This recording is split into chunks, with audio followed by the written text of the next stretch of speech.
Hey guys, Chris Dorry here. Today I'm going to talk about the team that I think in season 2021 will make the jump into the top 8. So when you go through the teams, what you'll find is that every year since 2014 we've actually had a team jump from outside the top 8 all the way into the top 4. So looking from 2014 to 15, we've got West Coast making the jump to second. Geelong from 2015 to 2016, they've made the jump also to second.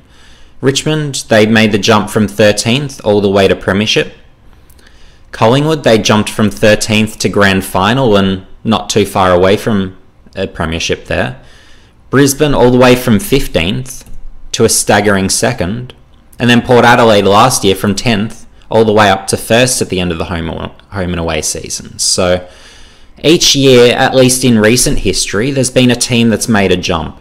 That's not necessarily to say that a team this year will jump from outside the top 8 into the top, outside the top 8 into the top 4. I actually don't think that'll happen this year, and I think there's quite a good chance that the top 4 from last year stays intact. But my personal view is there is one team that can really make quite a substantial jump that may surprise people, and I feel that a lot of people are really sleeping on this team. So to go through some of the teams outside the top 8 and going through their potential chances. So my opinion with Adelaide is that they're a bit too young and their defence is deficient. North Melbourne, same story. Their defence in particular is far too young and as a result very deficient. So they'll get scored on quite significantly, I'd imagine, in season 2021.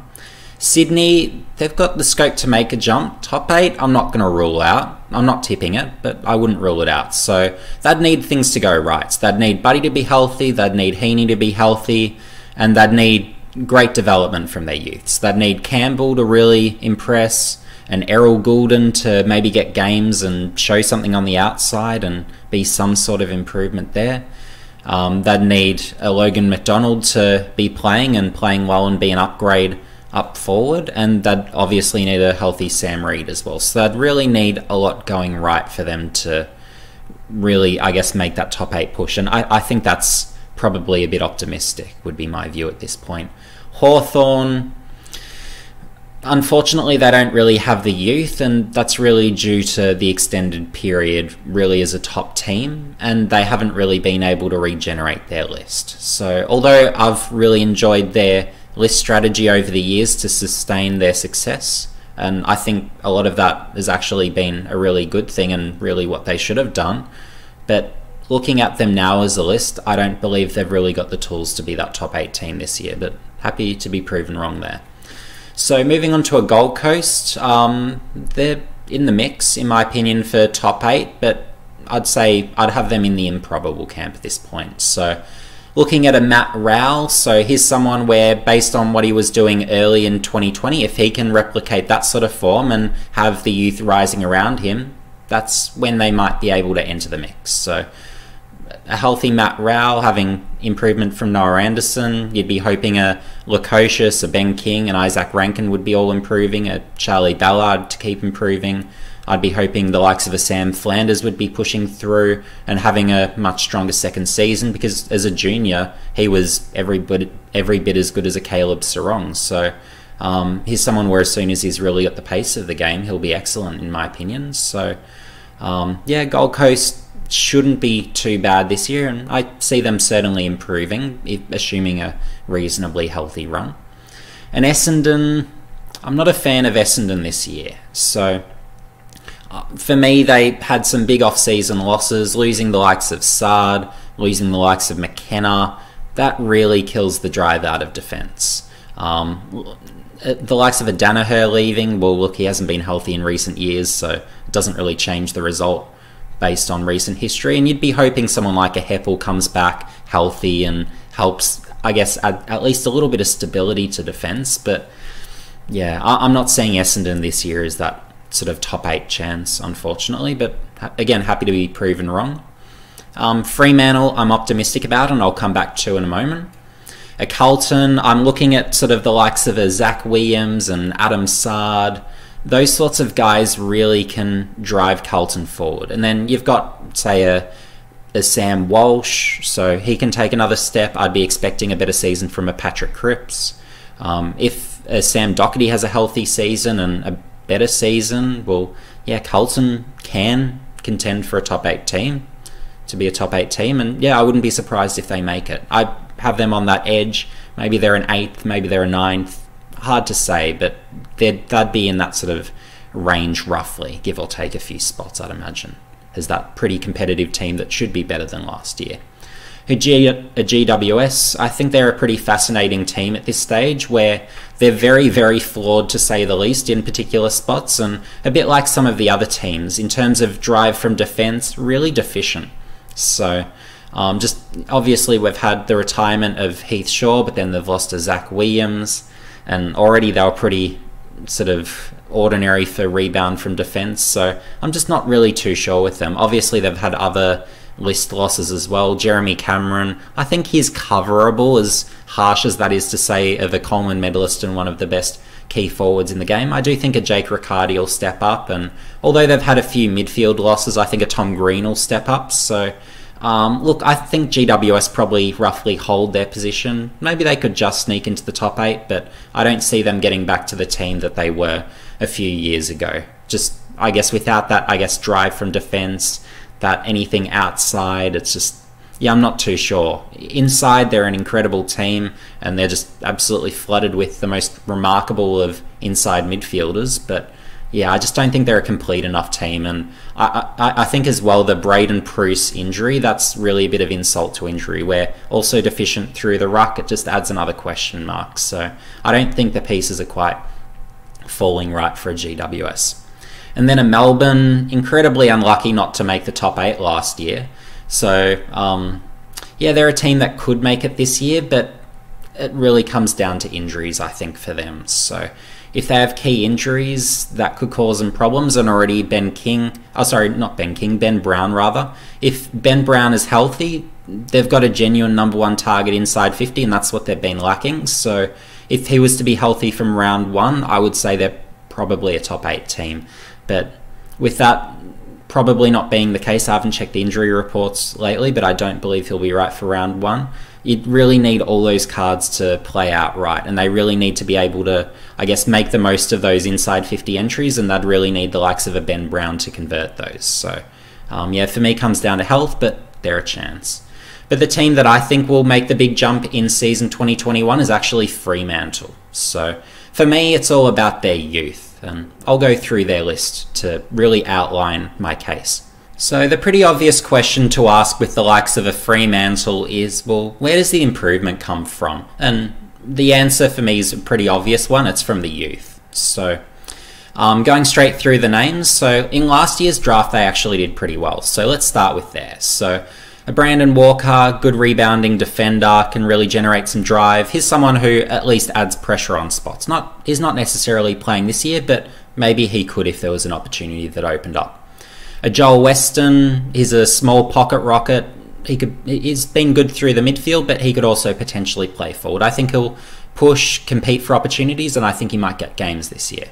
Josh Treacy, he's really a big, strong, powerful key forward. Strong mark, big, long, penetrating kicks. So he's someone where, I guess, given Fremantle's lack of good key forward options, he's someone who should push for games, and we might be seeing this year potentially. So he's another name to watch for.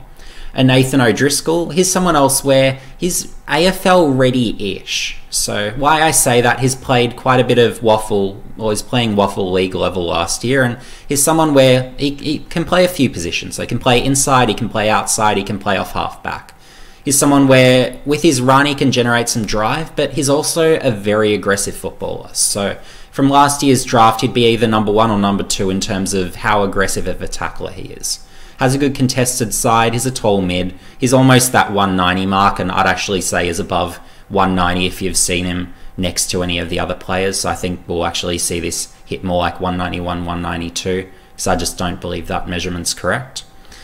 Heath Chapman, so now we're moving into the territory of guys I'm expecting should be regulars, or if not, would be contending to become regulars by the end of the season. So looking at a Heath Chapman, he's a tall, rebounding, intercepting sort of defender.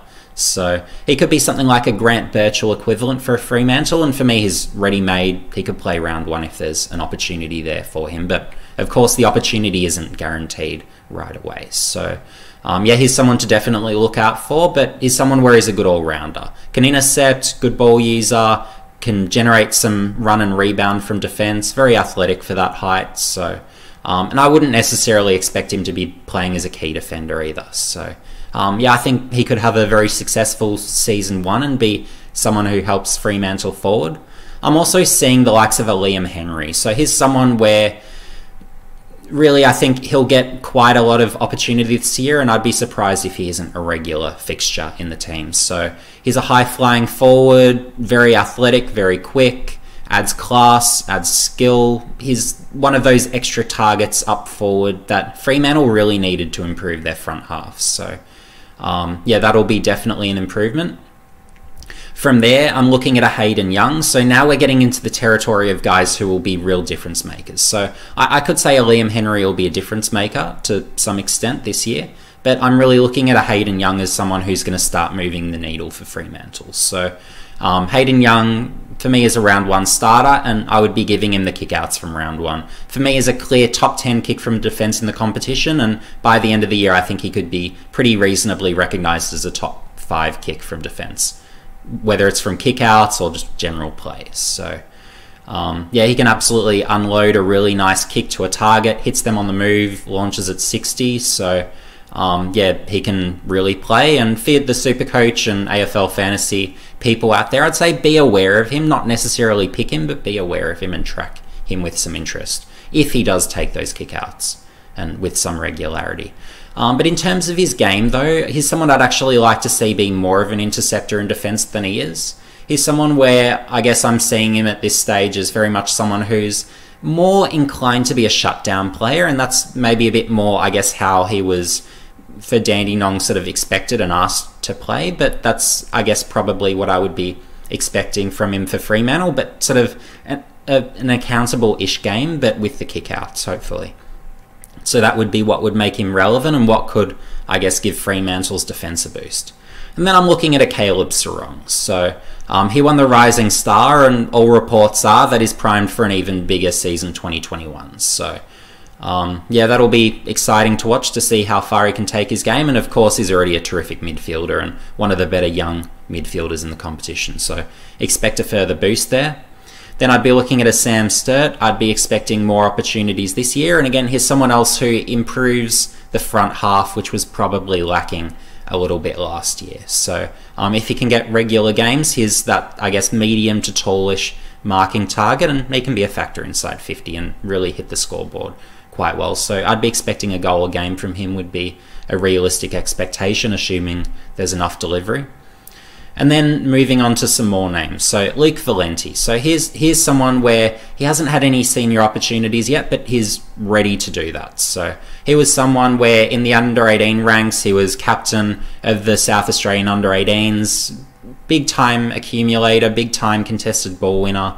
He'll be another young guy who Fremantle will be really looking to give regular opportunities to through the midfield. So, and he's really just a pure midfielder. He's not someone I'd see necessarily in too many other positions. So I wouldn't necessarily be too worried about him being kicked around too much into other spots, at least at this stage, until we get some evidence during the pre-season competition. But yeah, he's someone where I think, again, he just, I guess, elevates that Fremantle midfield a little bit further. And Andrew Brayshaw, I think really what we saw from him in the second half, just as that sort of, I guess, high volume accumulator, ball winner. Although there's nothing flash, ball use isn't great, he's not really a multi-positional player, he's still someone where he'll rack it up and be a useful piece. And then going from there, so you've got an Adam Serra. So he's someone where he's been thrown around a lot, had to generate drive from half back, play a lot on the outside last year, but he's someone where I really see him transitioning more to be an inside midfielder.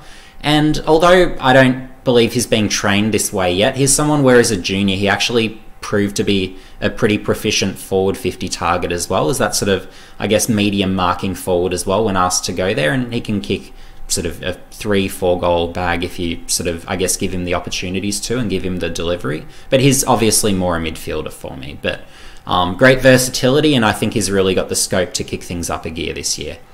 And for a last player I'd cover, I'd probably say a Lloyd Meek is someone where, look, if a Sean Darcy isn't healthy or doesn't improve, I think a Lloyd Meek could potentially add some pressure for spots. So here's someone else where I'd say, just watch him.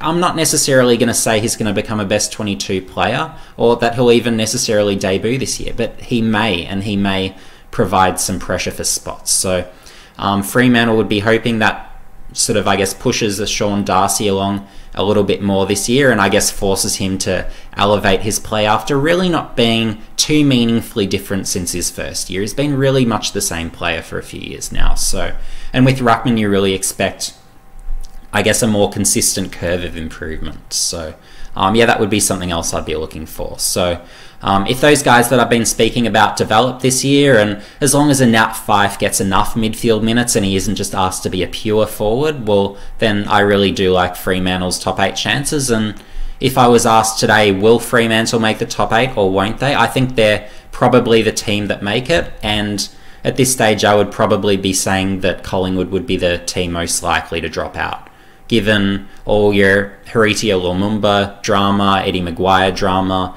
Of course, you've had Adam Treloar leave, Jaden Stevenson leave. It just feels like Collingwood, there's probably a bit much drama around them, and that would probably be the team most likely to drop out, given they were 8th anyway. So, but there's, of course, other teams that could plausibly drop, so you never say never with anyone. Thanks for watching, guys. Make sure you like, subscribe, and hit the notification bell for future updates. And tune in Thursday, because I'm hoping by Thursday that I'll reach my first of my preseason subscriber goals, which is hitting 700 subs. So my reward for, I guess, us all really achieving that is to create a Supercoach and AFL Fantasy Keepers video based on the 2020 AFL draft and ranking them from first all the way to, I think, probably 50 is a fair number. I don't think you'd really need to draft any further than about 50 odds. So yeah, keep tuned for that. And yeah, if there's any other requests, feel free to leave some in the comment section below. And also let me know as well, if there's a team outside the top 8 that makes the jump, who is it going to be? And is there a team with even top 4 potential? That would be interesting. Not that I'm necessarily tipping quite that level of jump, but yeah, I think there's a few with top 8 scope. And yeah, I think Fremantle's probably the most probable for me, but I'd be interested, who do you guys pick? Anyway, thanks guys. See you in the next video.